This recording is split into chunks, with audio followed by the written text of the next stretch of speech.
Hey everyone, it's Tony Leonardi, your CFP professional from Newtown, Connecticut. Welcome back to another episode of A Smarter Way to Retire, because there really is a smarter way to retire. Today we're talking about one of the biggest hidden traps in retirement planning. Your 401k and IRA are absolutely the best place in the world to save money while you're accumulating. And they're just about the worst place on earth to retire with that money, or worse yet, to die, giving it to your family. Unless, of course, you love paying taxes and you love the IRS. This statement tends to shock a lot of people when they first hear it, but by the end of this episode, you'll know exactly why I say this, and more importantly, the practical steps we're using right now with families to fix this ticking time bomb. Most people think that they should defer paying taxes for as long as possible. They think that as long as they're deferring or avoiding paying taxes, that they're winning. Well, that's not necessarily the case. Let's dive in with a client story that will help explain this situation that most of you will face or are facing right now. So we call this client story the $2.4 million wake-up call. I had a couple come in a few years ago. Let's call them Mike and Linda. Both 68, about $2.4 million in traditional IRAs and old 401ks. They did everything right for their 35-year working career. They worked hard. They maxed out their 401k contributions. They got the company match, that free money. They never touched a dime of it. They invested well. They took advantage of dollar cost averaging to produce some really great returns over those years. Sound familiar? That's great.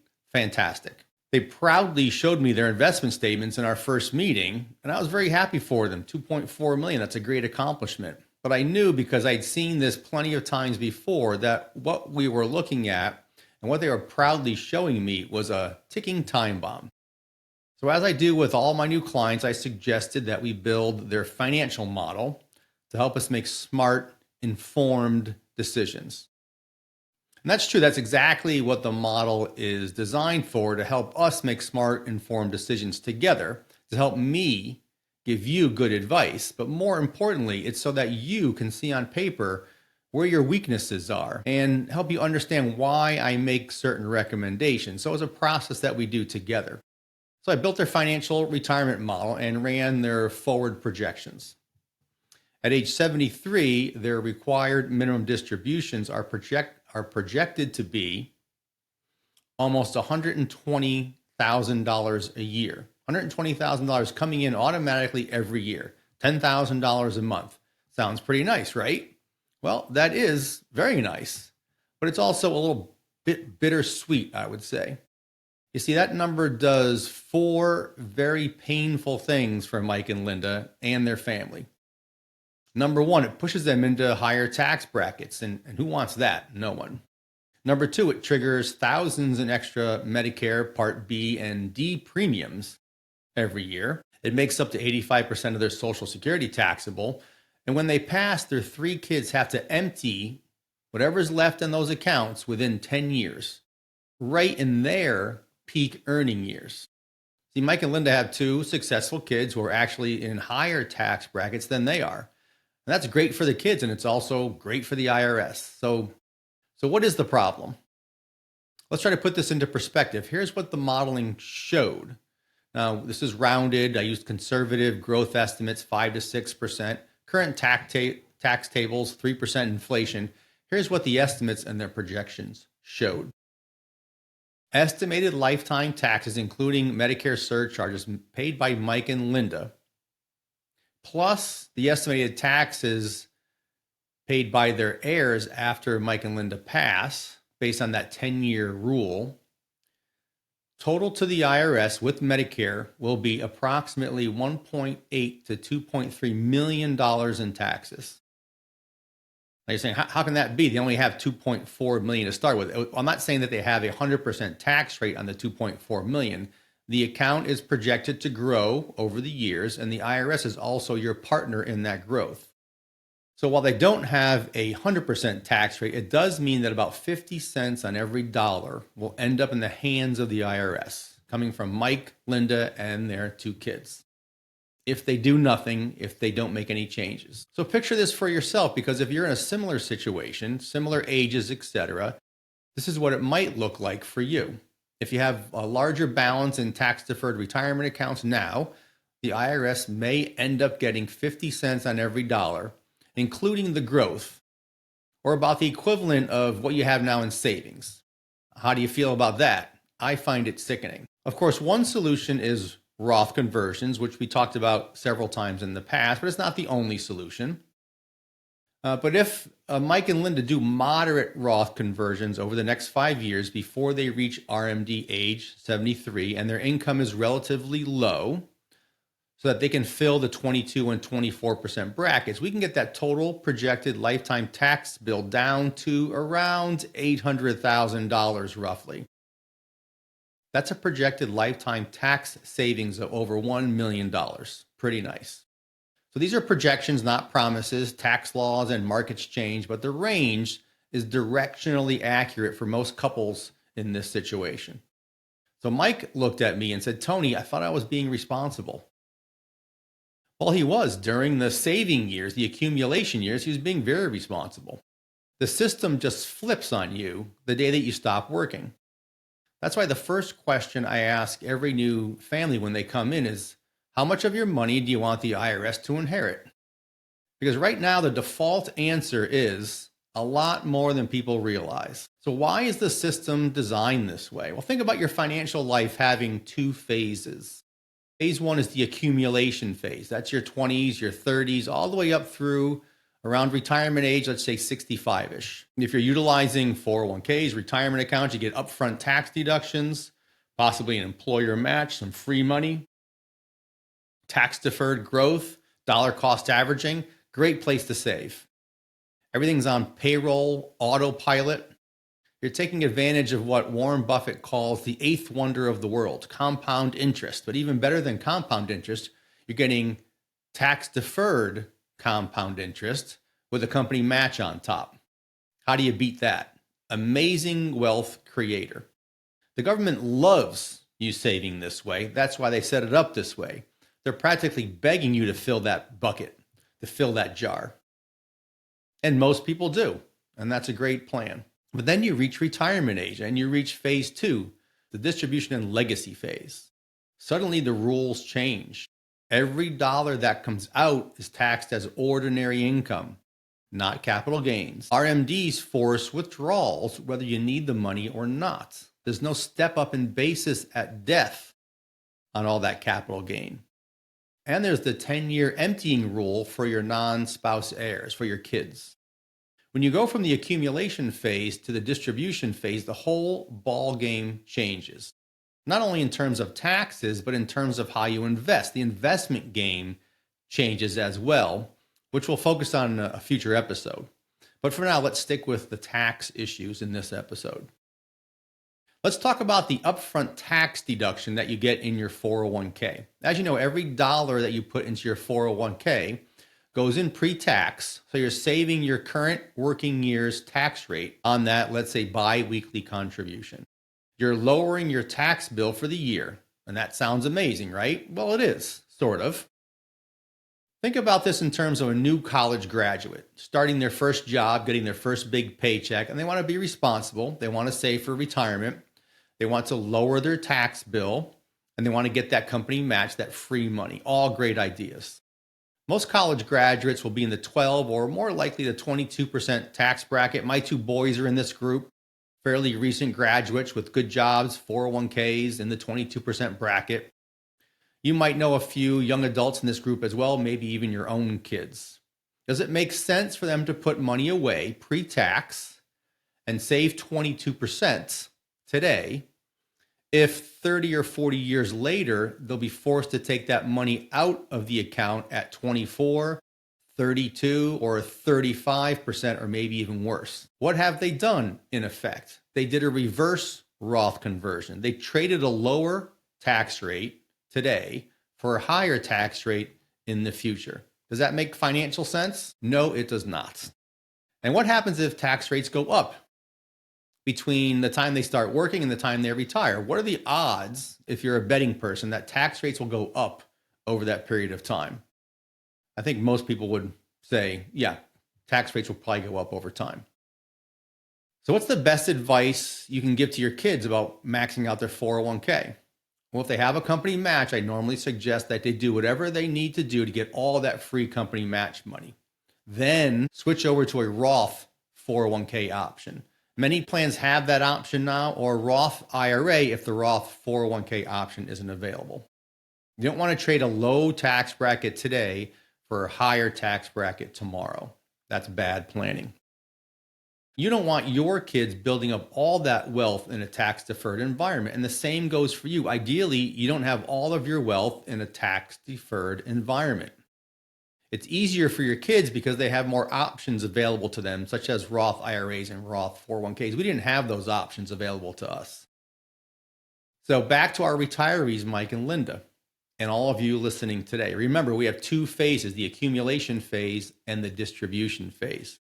And as I just said, ideally, you don't want to have all of your wealth in a tax-deferred environment when you reach the distribution phase. So the big question you want to ask yourself today is, where does my money live?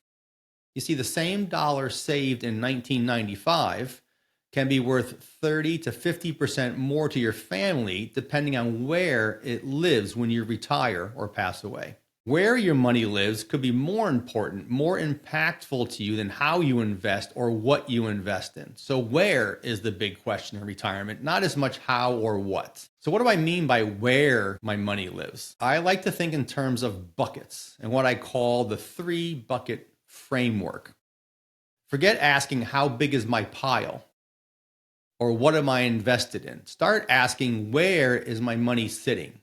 Where does it live? What buckets do I have my money in? You have 3 bucket options. Bucket number 1 is your taxable bucket. This is your non-retirement, non-tax deferred, non-IRA, non-401k. These are your traditional investment accounts. Think of them as brokerage accounts, your taxable stock accounts, your savings, your checking accounts, anything that is taxable on an annual basis. So these are accounts that are taxable on an annual basis. They're highly liquid, no penalty for accessing those accounts. They get a step up in basis at death on the capital gains. Heirs often pay little or no capital gains. There are no forced required minimum distributions. Interest, dividends, capital gains are all taxable when realized, not deferred. That's bucket number 1. Bucket number 2 we'll call your tax-free bucket. This is where you're going to find your Roth IRAs, your Roth 401ks, and even cash value life insurance is a good tax-free bucket. This bucket typically has withdrawals that are tax-free in retirement. No lifetime forced distributions in terms of required minimum distributions, RMDs. And the assets in this bucket are generally inherited tax-free with no 10-year rule. Bucket 3 are your tax-deferred accounts. Your traditional IRAs, your 401ks, even annuities fall into this bucket. This is usually a retiree's largest bucket.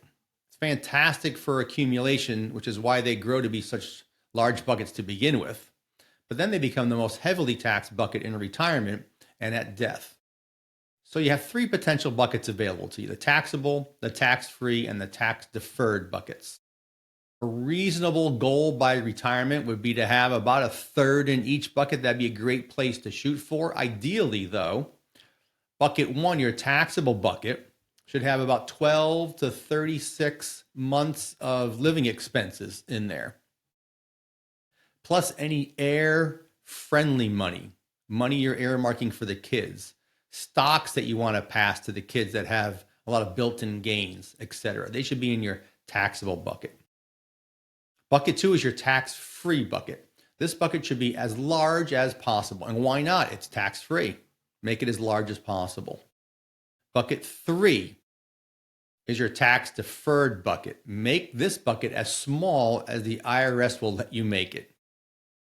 So that's the ideal. 1 to 3 years of expenses in your taxable bucket, plus your built-in capital gains. in the taxable bucket, as much as possible in the tax-free bucket, and as little as possible in the tax-deferred bucket, which tends to be just exactly the opposite of where you find yourself in retirement. So one question I often get is, why do I want money in a taxable bucket? That doesn't sound good to me. Well, remember, the taxable bucket buys you flexibility and a step up in basis when you pass away, meaning you can cheat the tax man out of paying those capital gains taxes if you hold the asset for your heirs. If step up in basis doesn't quite make sense to you, reach out to me, please. I'd be happy to explain it to you in further detail. So with all this in mind, here's the 5-move playbook we're using right now. These are the exact strategies families across Connecticut and nationwide are implementing today. And we've talked about many of these in prior episodes, so you should be familiar with most of these strategies by now. Number 1 is the age 75 Roth conversion window. If you were born 1960 or later, you now have 13 years with 0 forced withdrawals, no RMDs. Convert at today's known lower rates instead of tomorrow's unknown, possibly higher rates. Even if your RMD is age 73, take advantage of your lower income years to convert. I have clients that are already taking RMDs. They're past age 73, and that window to convert just isn't there. It closes on you, so don't wait. Number 2, fill the bracket conversions. Even if you're already retired, find years with lower income and fill those lower brackets intentionally. This is where a financial model comes in really handy. You can see visually what tax bracket you're in currently and where you're projected to be in the future. If you can find lower tax bracket years, that's your opportunity to convert. Number 3, QCDs, qualified charitable distributions. Once your RMDs begin, send all or part of your RMD directly to charity. Satisfies your RMD, never hits your 1040, lowers your Medicare premiums and Social Security taxation. If you're charitably inclined and you don't need all or part of your RMD or IRA money, QCDs make a lot of sense. Number 4, the Life Insurance Legacy Accelerator. If you don't need your RMD income, all or a portion of it, take it, pay the tax, use the net amounts after tax to fund permanent life insurance. Yes, permanent life insurance. That turns a tax bill into a much larger, completely tax-free death benefit that bypasses the 10-year rule. As we mentioned last week, you need to qualify for the insurance, so make sure you do qualify medically first and make sure the numbers work out in your favor. But that could be a tremendous strategy if you care about your kids and your grandkids. Strategy number 5, build a taxable step-up bucket. Move some money out of your IRA at low rates and invest in appreciating assets. Let heirs receive a step up in basis, often the most tax-efficient inheritance you can leave. So here's client story number 2. This is the fix in action. John and Susan, both age 65, started with about $1.5 million in traditional IRAs. Over the last 5 years, we've been converting roughly $100,000 in the 22% bracket. Today, their traditional IRA is under $900,000, and their Roth IRA is over $850,000 and growing tax-free. Their projected lifetime tax bill dropped dramatically. Their required distributions are half of what they would have been, and their kids will inherit the Roth completely tax-free. They went from anxiety to excitement in 5 short years. So keep maxing out that 401k while you're working. It's still the smartest savings vehicle on earth. Just don't plan on retiring or dying with everything still sitting in that same tax-deferred bucket. The key is start filling your taxable and tax-free buckets as soon as possible to help you balance out your tax options down the road. Remember, a third is a great place to shoot for if you can get there. If possible, don't wait until retirement. Fill all 3 buckets as soon as possible. You'll be very happy that you did, because remember, there is a smarter way to retire. Do you want to see exactly where your money's sitting, in what buckets, and what it's quietly costing you? There are 2 easy next steps. Number 1, take my free 2-minute retirement readiness quiz. You'll get your score instantly, plus you'll earn a complimentary copy of my book, A Smarter Way to Retire. You can find it on my website at leonardifamilywealthcare.com/quiz. Or just book a complimentary 15-minute call with me, and I'll show you your 3 buckets with your real numbers. leonardifamilywealthcare.com in my contact section under the calendar tab. Thanks for listening. Plan smarter, retire happier, because there is a smarter way to retire. See you next week. Securities and investment advisory services offered through Osaic Wealth, Inc., member FINRA SIPC. Osaic Wealth is separately owned, and other entities and/or marketing names, products, or services referenced here are independent of Osaic Wealth. The opinions expressed herein are for general information only and is not necessarily the opinions of Osaic Wealth or its representatives. Investing is subject to risk, including loss of principal invested. Past performance is not a guarantee of future results. No strategy can assure a profit nor protect against loss. It is not intended to provide specific advice or recommendations for any individual. Please consult your financial professional, attorney, or tax advisor with regard to your individual situation.